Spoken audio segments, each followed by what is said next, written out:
You can definitely still feel the effects of last night's storm behind me. You can see the tower, and it is definitely twisted and toppled. It might be 34 degrees outside, but it's definitely 0 degrees on my toes. We're here on the corner of 3rd and Princess Street. I'm here with the protest organizer, Catherine Polk, and she's going to tell us why we're out here today. Everyone's really cold now, and I dipped my toes in myself, and there's no way I was going in that water. So released a statement apologizing to students, parents, and the community, and a few community members who were in the midst. They're happy to see forward motion in this, but they are not done fighting this fight. I saw some runners out here earlier. I just saw a few more, and I saw some legs too. People wearing shorts out here running in this weather. I don't know about that one, you guys. So, importance of wearing your seatbelt. They give me one of these bracelets to wear, always reminding me to make sure to take that extra step that could possibly save my life. That's exactly the question residents are asking. Why the delay?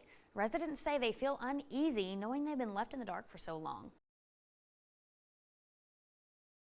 You have to know that freedom is not free by any means.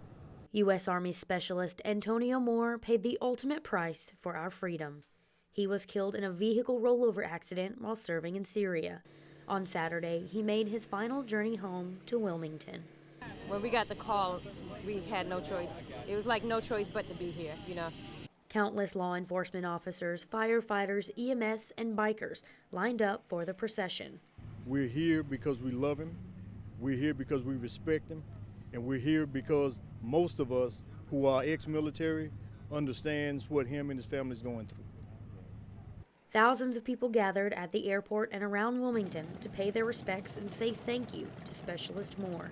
This is what America is about. This is what we need to be about. It's just overwhelming. It's just seeing people come out and honor this we need to do. When his body arrived, he was welcomed by law enforcement officers, Hoggard High football coach Craig Underwood, the Fort Bragg Honor Guard, and his family.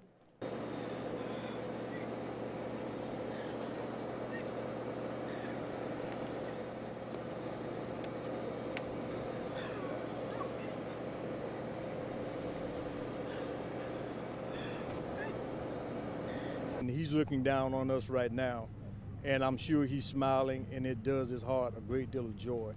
To see this representation for him or his family probably didn't think to this magnitude that he would have this much love and reception for him coming home. Home, here in Wilmington, is where Specialist Antonio Moore will finally be laid to rest. Randy, I agree. Hearing her story today definitely makes me think twice about going out alone, especially after dark.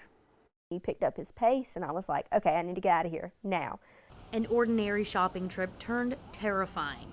A 21-year-old woman leaving Independence Mall Tuesday evening when a man appeared behind her. He made a movement, and I was able to look behind me, and I saw him, and at that moment, I was just alert.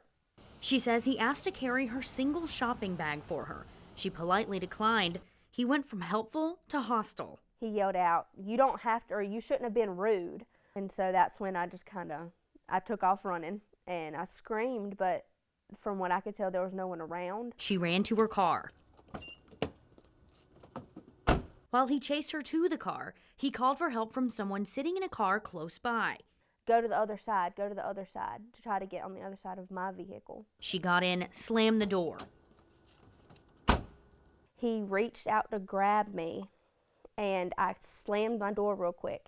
And at that moment, I was just kind of like, I'm closing this door. If your hand's in here, it is. And he started like pounding on my window, and the other guy was on the other side pounding on that window. She put it in reverse and sped away. As soon as I knew I was safe, I got to where I could call someone and let them know what had happened to try to alert the police so that anybody else who was walking out of there, it wouldn't have happened to them. Her first instinct was to get away, and that's a good thing. First, when she got away, she called her dad. After talking to him, he called Wilmington police about 30 minutes after the incident. Police are looking at surveillance video, and investigation is still open. Police say if anything like this happens to you, call immediately. Donna, Randy? I want to make changes, and to make changes, you have to make a change. Jessica Simpkins is a hairdresser. Ma'am, would you like a haircut or something? She says she's always loved helping others. Hairdressers, that's why we do what we do. What keeps us going is the ability to be able to help people and make people feel good. At first, she wasn't exactly sure how to go about it. As a single mom, I just ain't financially stable to do that kind of thing. After attending a hairstylist convention, she realized she could do it the best way she knew how.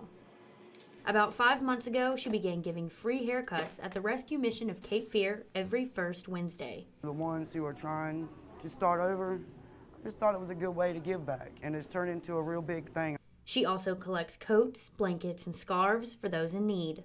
It warms the soul. It really does. Actually, if you haven't, I suggest that you do something. We're not all financially stable to be able to donate and give back, but money-wise, y'all got old coats and blankets in your closets. Simpkins says she's lucky to be able to do what she loves and be able to help those who take a seat in her chair.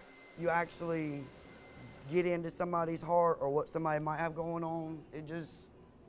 The ability to make people feel good.